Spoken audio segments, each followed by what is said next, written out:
La novedad de este día es que existe eso que hemos llamado relatoría, relator. Me dijo ayer James Hanvey que existía, que no quiere ser un resumen de lo que se hizo el día anterior, sino intentar captar las líneas, lo que ha ido moviendo al grupo que estamos haciendo este simposio. El mayor o menor éxito de la relatoría va a depender de aquella persona que tiene que hacerlo. Por suerte o por desgracia, hoy me toca a mí. Comenzamos este segundo día, después del día de ayer, que empezó como hoy con una pequeña peregrinación orante a un lugar ignaciano y terminó de la mejor manera posible, con una oración a partir de las preciosas canciones y de las geniales interpretaciones de nuestros jesuitas acústicos. Quiero agradecer de nuevo a Jorge, a Cristóbal, a Enrique, el rato bueno que nos hicieron pasar. Y entre esos dos momentos, el día de ayer estuvo centrado en el texto de los ejercicios. Cuando cualquier autor está escribiendo un texto, este le pertenece, es su obra, su criatura. Cuando el texto está terminado y se entrega para que se lea, entonces el texto de alguna manera deja de ser propiedad exclusiva del autor. Porque en última instancia es el lector el que provee de significado a los textos, a partir de una serie de operaciones que implican diversos elementos. Esto es más claro todavía cuando el texto, como es el caso de los ejercicios, no fue escrito para ser leído, sino que es un texto que nace de la experiencia de un hombre dentro de una comunidad concreta de fe y que se ofrece para que provoque, conduzca e ilumine una experiencia. Por eso es fácil comprender que ese texto es un texto que busca la transformación y que se nos presenta siempre como un texto inacabado. Es un texto además que vio la luz en el siglo XVI y que por lo tanto está concebido en el marco de una cultura, de una visión del mundo y de una teología concretas. Nos encontramos con 5 siglos de transmisión del texto de los ejercicios. Desde la perspectiva literaria, hoy se subraya la importancia que tiene el lector, puesto que es el lector el que puede encontrar nuevos sentidos al texto, ya sea a partir de la adecuación del lector a lo que el texto ofrece, ya sea a partir de las experiencias concretas con las que el lector se acerca al texto en cuestión. Pero también desde la perspectiva de la reflexión sobre la tradición, sobre la transmisión de la fe en la Iglesia, hoy es un dato aceptado por todos que dicha transmisión supone un cambio. Es verdad que la tradición católica prefiere hablar de profundización, de crecimiento que mantiene lo que ya existía. Los católicos somos reacios a pensar que las cosas cambien. Funcionamos más bien a nivel acumulativo. Aunque en la práctica, dicho enriquecimiento puede suponer y ha supuesto, de hecho, la renuncia a verdades que parecían totalmente inamovibles. Que la situación en la que nos encontramos hoy no es la misma que en el siglo XVI, ni siquiera es la misma que a principios del siglo XX o a mitad del siglo XX me parece claro. Prueba de ello fueron las comunicaciones que ayer escuchamos sobre género y ejercicios, tema el del género, que en la Iglesia Católica aparece con cierta fuerza 20 años después del Vaticano II. Ejercicios dados a y por protestantes o el tema del sujeto comunitario de los ejercicios frente al ejercitante individual que era el destinatario normal de la experiencia de ejercicios. Esas comunicaciones nos hablaron claramente de adaptación, adaptación del texto y adaptación de la experiencia de ejercicios. Algo que por otra parte no es novedoso. Un texto que tiene 500 años ha tenido que pasar irremediablemente por muchos vaivenes, olvidos, redescubrimientos, acentos. Venimos quizá de una época en la que ha primado la vuelta al texto original, el acento en la fuerza que aún conserva ese texto tan antiguo. Y hoy nos vemos confrontados con la originalidad que supone el uso que se hace de él en ambientes y en situaciones para las que seguramente San Ignacio no lo pensó. Que los ejercicios pueden ser un instrumento válido para las mujeres y los cristianos de las iglesias no católicas ya fue puesto de manifiesto claramente ayer. Que un grupo pueda ser el sujeto de los ejercicios parece ser un dato de realidad. Pero justamente esas novedades están influyendo en la concepción y en la concreción de los ejercicios, de su texto y de la experiencia en sí misma. ¿De qué manera la perspectiva de género o la tradición protestante está enriqueciendo tanto la forma de dar ejercicios como la interpretación misma del texto de los ejercicios? Ante el amplio uso que se está dando a los ejercicios, también surge la cuestión de si podemos seguir llamando ejercicios a todas las experiencias que hoy reciben ese nombre. ¿Podemos llegar a una unión de ánimos suficiente en torno a lo que hace que los ejercicios sean tales? Quizá nos precipitamos ayer al acoger la pregunta ¿qué hay de irrenunciable, de innegociable en los ejercicios?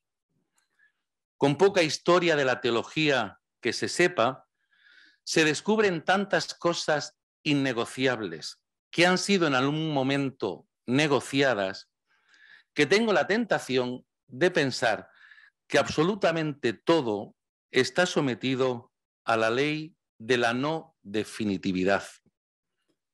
Sobre todo porque muchas cosas que a veces se consideran innegociables no pasan de ser costumbres más o menos defendibles. Siempre recuerdo mi experiencia en Frankfurt, donde yo estudié, una facultad en la que se podía discutir de todo. Se podía discutir de si la Virgen es inmaculada o no y qué significa eso. Cuando quisimos cambiar la manera como se bendecía la mesa, la respuesta que nos dio el padre rector fue Die Tradition ist die Tradition. La tradición es la tradición y evidentemente no se cambió nada.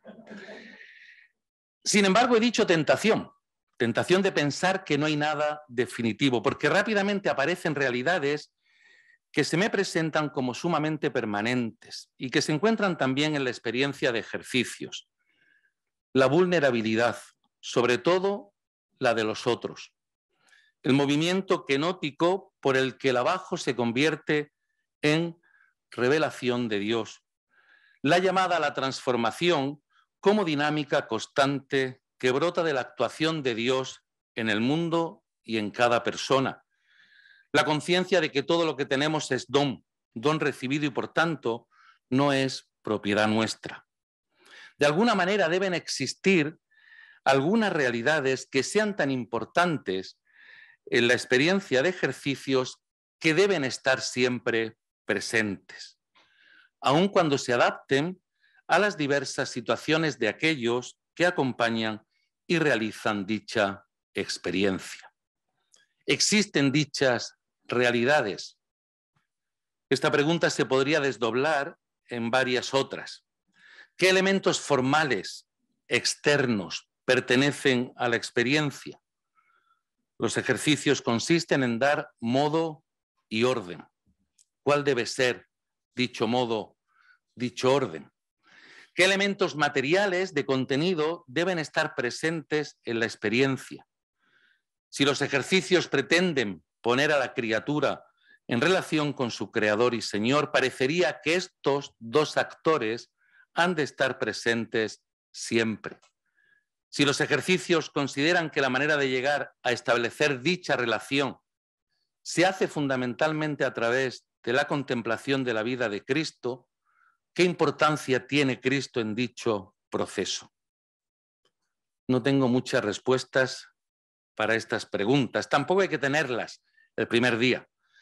Lo que sí parece claro es que este texto, escrito hace mucho, dado a nosotros y a todos para que el que lo desee haga dicha experiencia, sigue siendo importante para muchos, también para nosotros.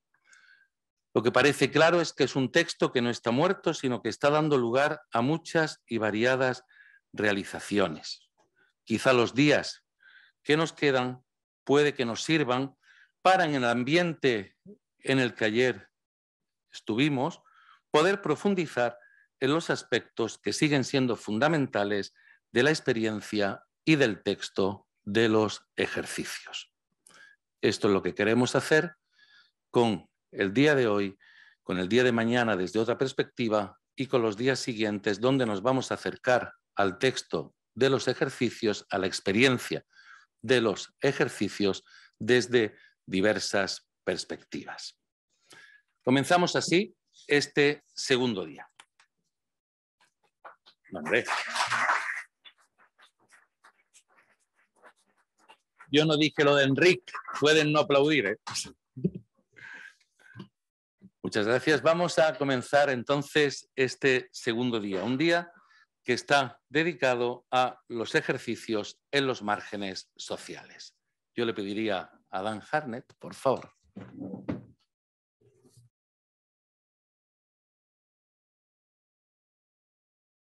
Gracias e iniciamos. La relatoría, que es la que con lo que vamos a continuar, recoge el pensamiento y el sentir de todos sobre los temas presentados en días pasados, especialmente el martes. Está a cargo del jesuita Carlos Cupó, profesor de la Facultad de Teología de Deusto. Carlos y Diego Molina, también jesuita, que el martes presentó la relatoría y fue el moderador. Ambos son miembros del GEI, Grupo de Espiritualidad Ignaciana de la Asistencia Meridional de Europa, y miembros del Consejo Asesor. Le dejo la palabra a Carlos Cupó. Muchas gracias, Sandra, y buenos días. Bienvenidos a todos y a todas. La pregunta a cada cual: ¿qué elementos de los ejercicios identifico como propicio para estas personas?, sirvió para dinamizar los grupos en el compartir de la segunda ronda el martes 14. Quizá hoy os parezca un poco lejano. La pregunta iba referida a las personas que viven en contextos como el Cerro Agustín, a personas que luchan por encontrar paz y seguir conviviendo, o que intentan rehacer la vida en su hace tan solo unos años imprevisible condición de desplazados forzosos, como Antoinette. Personas que desde México y otros países de Latinoamérica migraron a Estados Unidos y ahora buscan al solo Dios que pudo darles, como nos decían, el coraje para abandonar mi casa. Aquella pregunta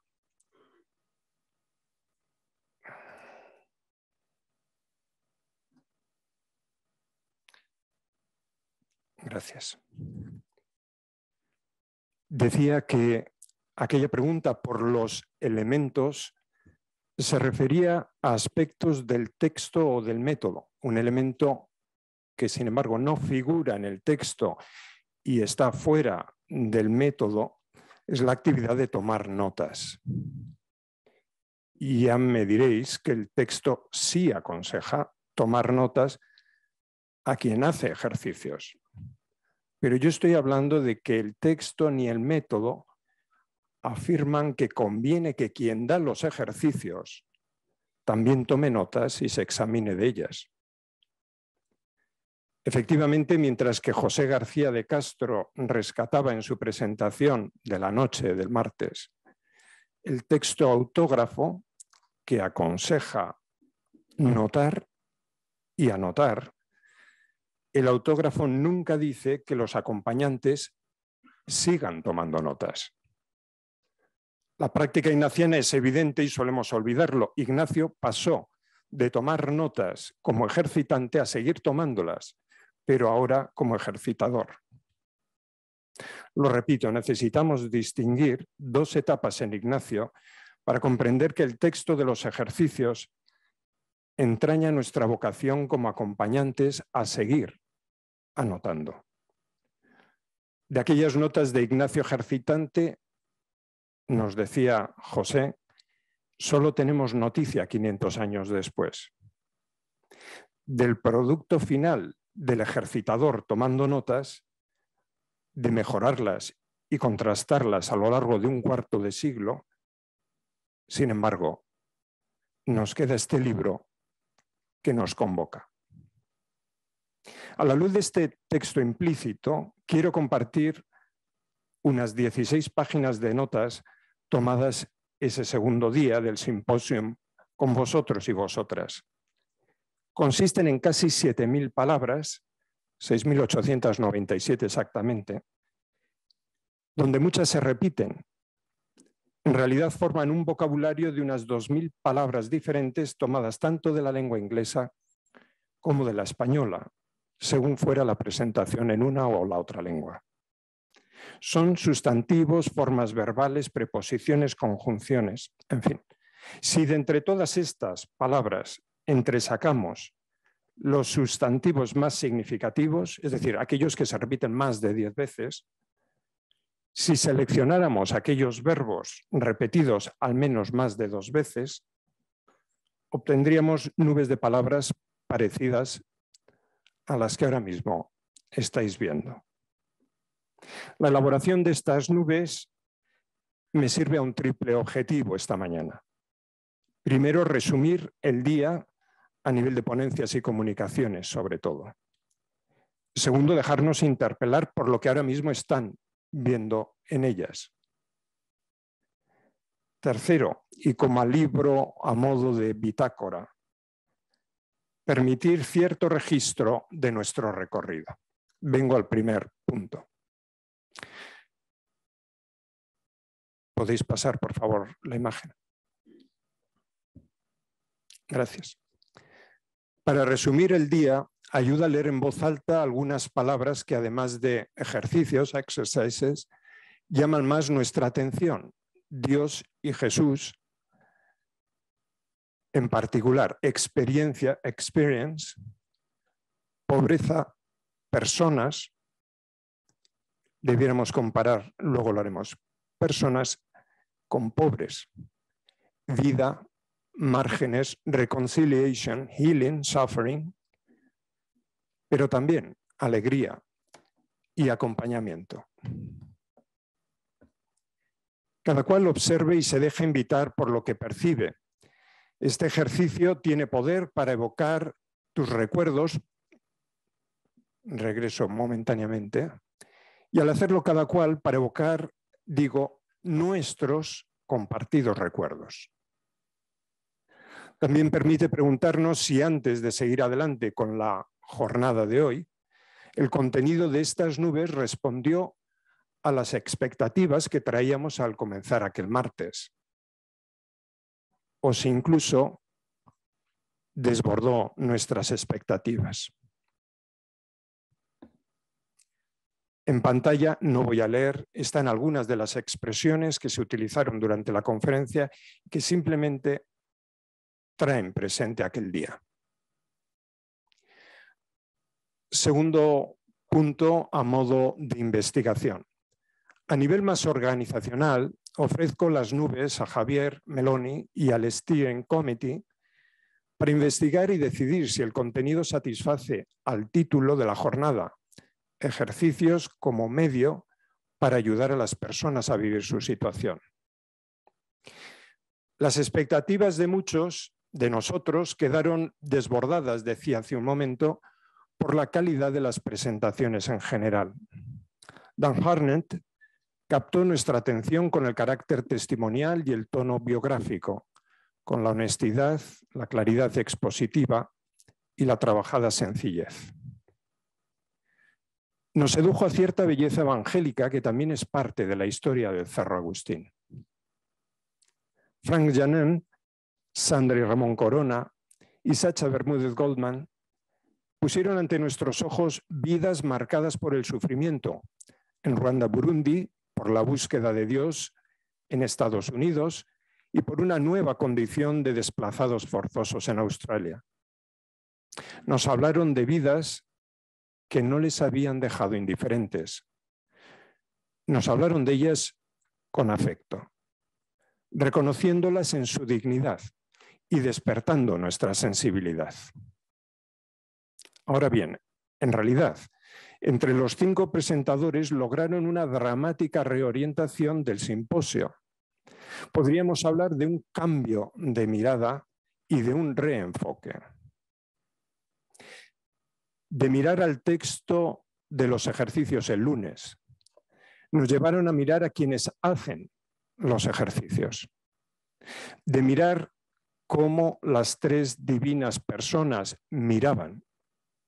Acabamos entrando en su perspectiva y mirando nosotros a quienes la Trinidad mira.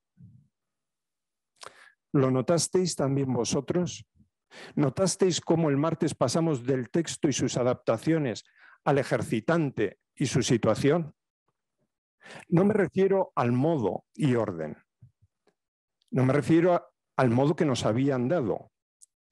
Inesperadamente caímos en la cuenta de que este giro era en realidad una mediación. La mediación de Ceci, Patricia, Lupita, Antoinette, que nos habían devuelto a nosotras y nosotros mismos y al acompañamiento al atardecer. Sin pretenderlo necesariamente, sin que estuviera planeado, el discurso de los pensamientos nos trajo a la consideración del "so what?", que nos preguntaba Elizabeth Libert el primer día. Y sin pretenderlo tampoco, nos pusimos a verlo enfocándonos sobre el acompañamiento. Maite Valls se refirió al acompañamiento en 4 aspectos. Diego Molina, subsecuentemente, invitó a profundizar, afirmando que si el primer día nos planteábamos los aspectos que pertenecen a la experiencia de ejercicios, el martes salió más subrayado el tema del acompañante.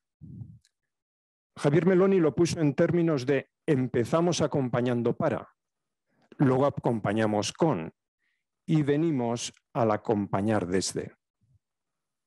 En fin, por no seguir citando, Laura Rius explicó que lo fundamental no es uno u otro elemento, sino un conjunto de elementos en tanto que articulados por quien da modo y orden. Lo repito, podríamos haber venido a algo así como una primera semana, o más radical, podríamos haber acabado hablando de un principio y fundamento para personas disminuidas en su libertad, pero no en su capacidad de orar, por ejemplo. Joaquín Salord llegó incluso a cuestionarnos si todo lo que íbamos diciendo sobre el acompañamiento estaba orientado a los márgenes. Pero el hecho está en que elegimos venir al acompañamiento. Todavía, el texto del programa parecía querer enfocar nuestra atención sobre la situación, que él describía como precariedad, marginación, desestructuración, tanto personal como social. Quizá debamos al padre Harnett un modo mejorado de tratar esta dimensión, porque avisándonos él de que la sociedad tiende a reducir la persona a sus circunstancias, nuestra conversación obedientemente se fue enfocando sobre el impacto en nuestras conciencias. Quiero destacar este punto como un ejemplo de recepción contemporánea. Todavía a finales del siglo XX, A. Paul Dominic distinguía solo 3 tipos de retiros de naturaleza social. Primero, for social commitment, para el compromiso. Segundo, retiros for social consciousness, para despertar conciencias. Tercero, retiros in social context. En el espacio de tiempo de tan solo 2 décadas, hemos pasado de adaptar lo que entonces escribía en Dewey Supplement 1999, de adaptar los ejercicios a retiros para sensibilizar a los ejercitantes de siempre, a adaptar los ejercicios, a abrirlos, para atender y consolar a los nuevos ejercitantes en los márgenes. Creo que esta evolución refleja cierta audacia, como se dijo el martes. En realidad es otro fruto de la globalización, lo digo desde la perspectiva del día en que nos adentramos. Una globalización vivida en contextos crecientemente urbanos y plurales, donde la diversificación, también de tipo religioso, no exclusivamente religiosa, se ha sincretizado. Es decir, la diversificación de las escuelas, de los puestos de trabajo, de los hospitales, por ejemplo, o de las cárceles, por señalar solo algunos espacios, ha dado paso a una nueva espiritualidad también en los centros de espiritualidad. Si me permitís el cinismo, allí donde primero dominó un equilibrio religioso más o menos logrado y luego sobrevino la necesaria convivencia de religiones y ateísmos, hoy percibimos el interés por lo otro si lo otro interesa a suficientes personas. Tercer paso y verificación. Estas representaciones que destacan la frecuencia con que las palabras aparecen en mis notas, vaya, no está pasando.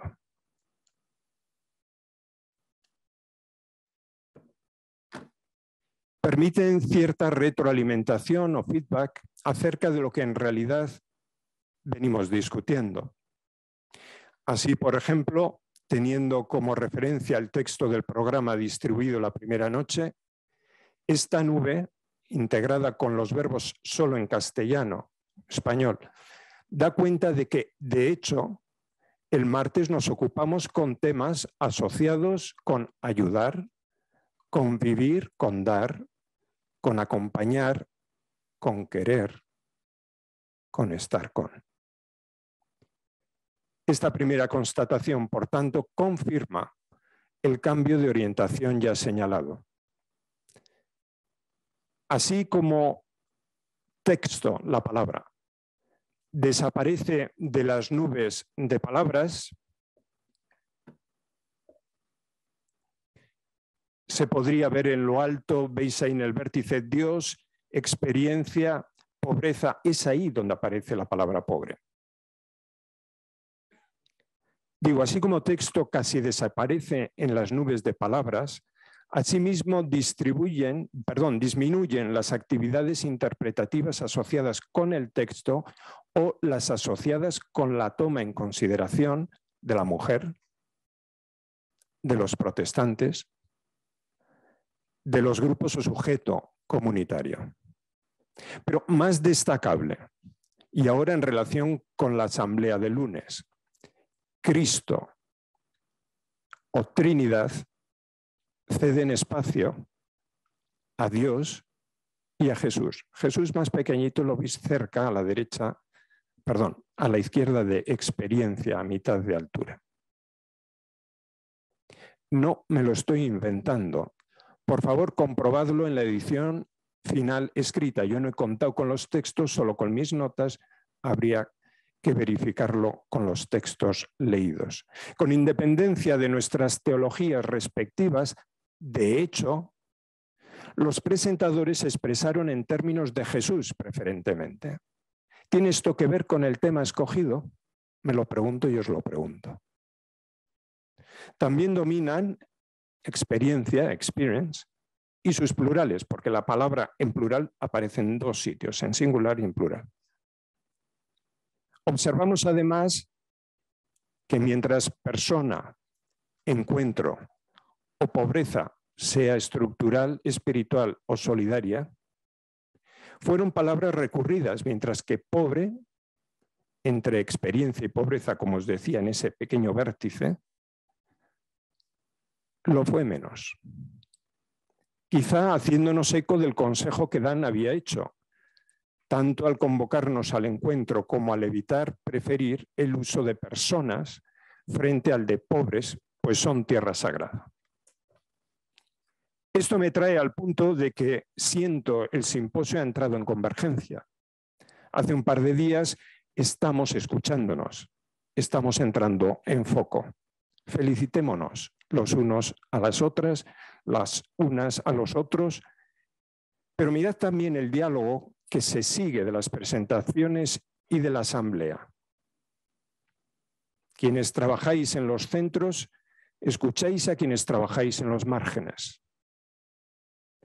Quienes tenéis sensibilidad marginal, escucháis a quienes buscan cómo resonar con vuestro testimonio.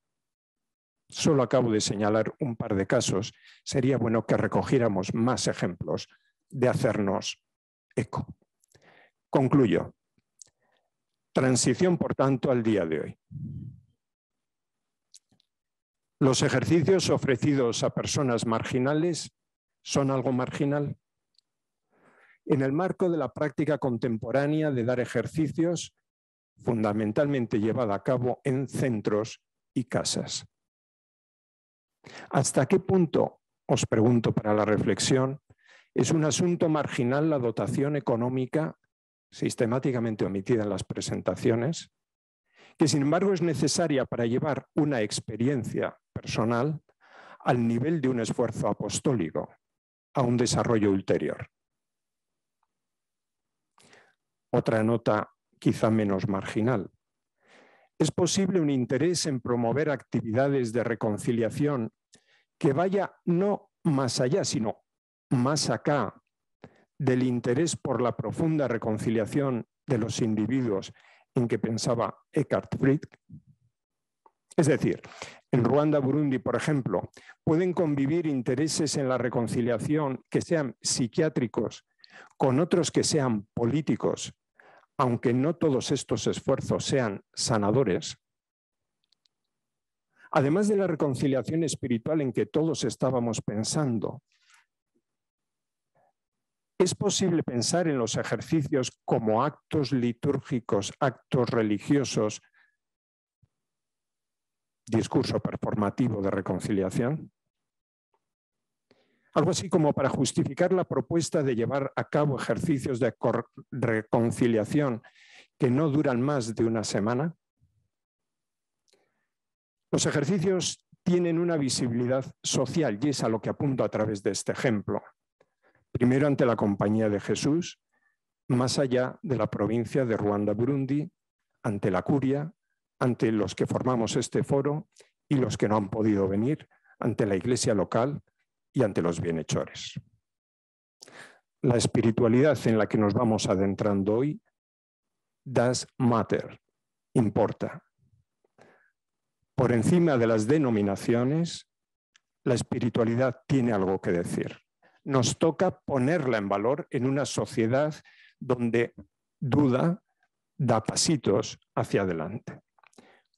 Al terminar, hoy os ofrezco pensar los ejercicios como nuestra gramática de la espiritualidad. En nuestra búsqueda de sentido buscamos integrar nuestra actividad y especialmente aquella actividad elegida por ser central a nuestra identidad. Si en otro siglo identificaron el fin de los ejercicios en la elección o en el aprender a orar, si consecuentemente apreciaron en el texto la metodología, en la luz del día que ahora comenzamos os propongo considerar los ejercicios como una gramática para el lenguaje de la vida que tiene en cuenta su dimensión espiritual. En la era de grandes procesos como la secularización y la urbanización, se reivindicará la espiritualidad a todos los niveles del saber. Está ya sucediendo. Y es en este contexto que los ejercicios, y especialmente sus reglas, el modo y orden, o la misma interpretación, tradición interpretativa del texto, pueden representar una sintaxis, una gramática, una semántica. Muchas gracias.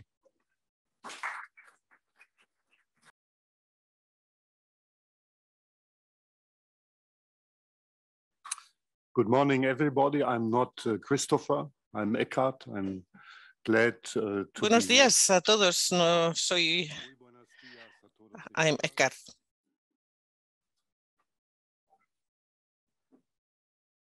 Hay un efecto acústico. No sé si depende de mi voz o de qué, pero sí.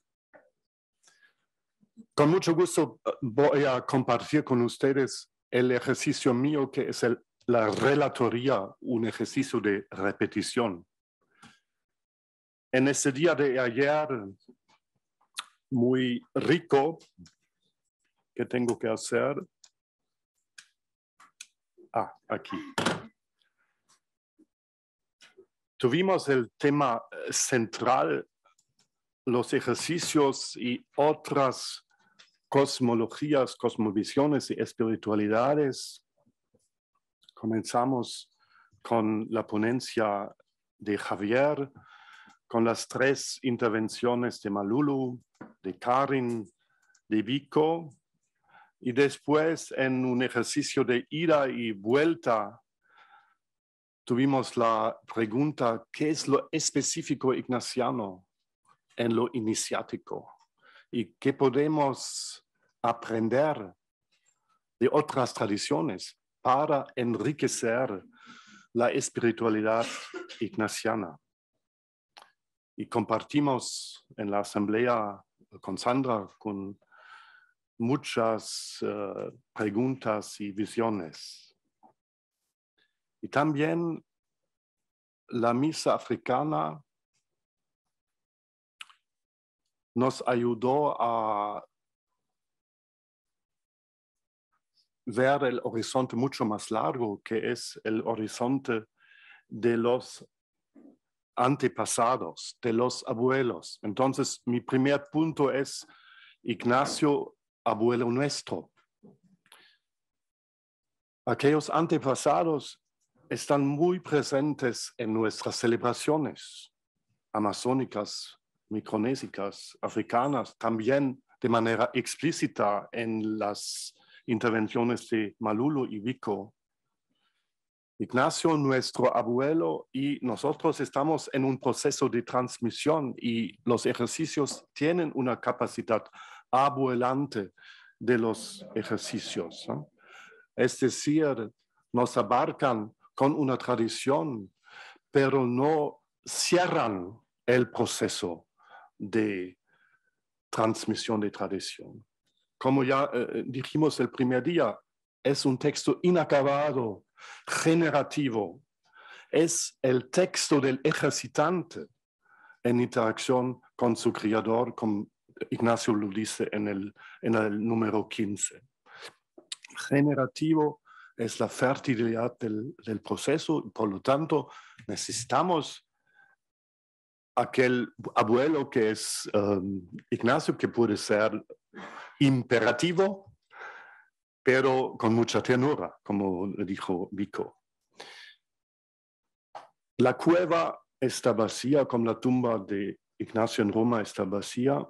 Como dijo el padre León de Four, es un efecto trampolín, es decir, no hacemos un turismo ignaciano, no hacemos historia de Ignacio para ver lugares, sino para que nosotros caminemos en sus caminos. Pero en este momento serán caminos nuestros.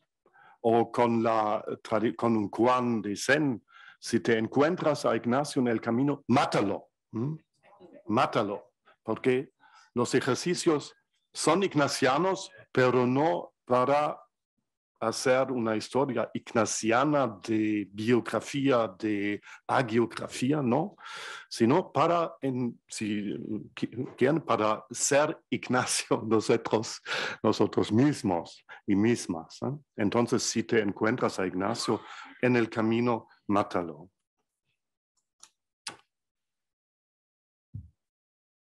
Una cita de Javier: solo lo que emerge a la conciencia puede ser liberado. Y Javier también nos habló de la sombra. La sombra que ustedes permiten al psicoanalista decirlo, que son inconscientes en largas partes, como los sueños. No podemos dominar nuestros sueños, ni mucho menos, y ni siquiera nuestras sombras. Nosotros proyectamos sombras hacia los demás, hacia el mundo, la naturaleza, hacia Dios. Entonces, ¿cómo invitar la sombra a nuestros ejercicios? Unas sombras individuales, es decir, el lado de mí mismo que no me gusta o que no vivo, o de todas formas que escapa a la dominación mía, y también colectivo, de un pueblo, de una iglesia, de una orden que sea. Son sombras. Y con San Gregorio Nacianceno, solo lo que no ha sido asumido no ha sido curado o redimido, se puede traducir también. Y tenemos que asumir también el inconsciente en los ejercicios. No es una interpretación psicoanalítica que vamos a hacer en los ejercicios, pero asumirlo para que sea curado.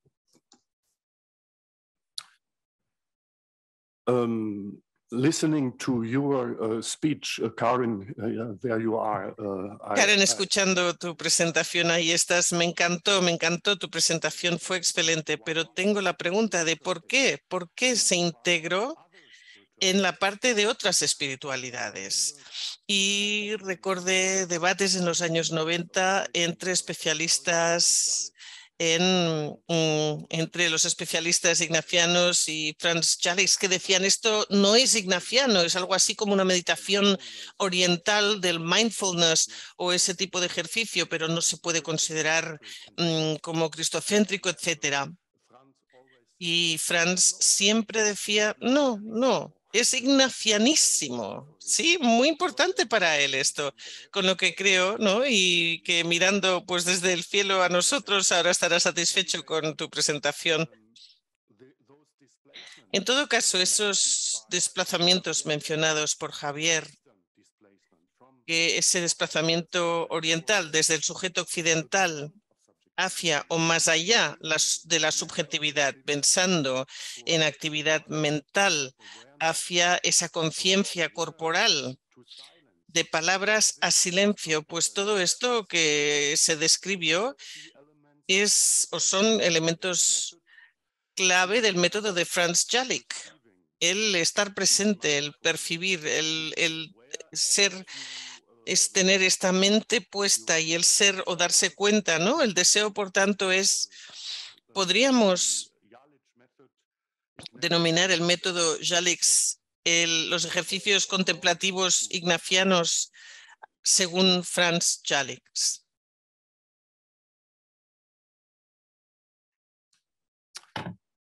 La pregunta de Frederick: ¿se trata de un sincretismo?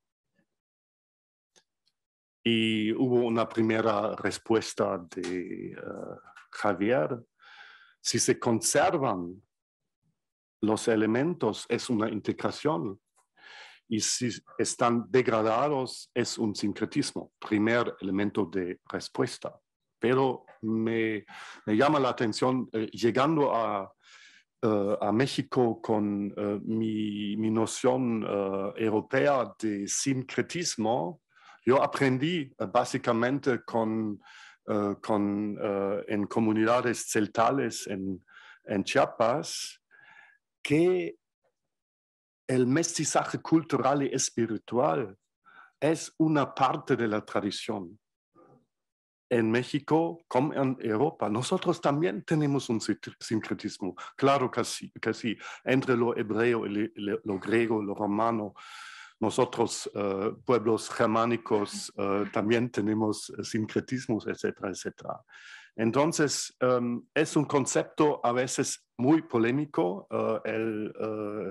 este famoso sincretismo, y tenemos que ver que la cultura siempre se incultura, la espiritualidad se incultura en una sociedad, en una historia. Y a partir de mi experiencia personal, los cuidados espirituales en el mundo sanitario, terapéutico, acá también encontramos búsquedas espirituales que son muchas veces agnósticos o ateístas, y cómo dialogar entre aquella espiritualidad específica ignaciana con aquellos búsquedas contemporáneos de nuestra sociedad secularizada. Una olla de la ponencia de Javier es la sombra luminosa.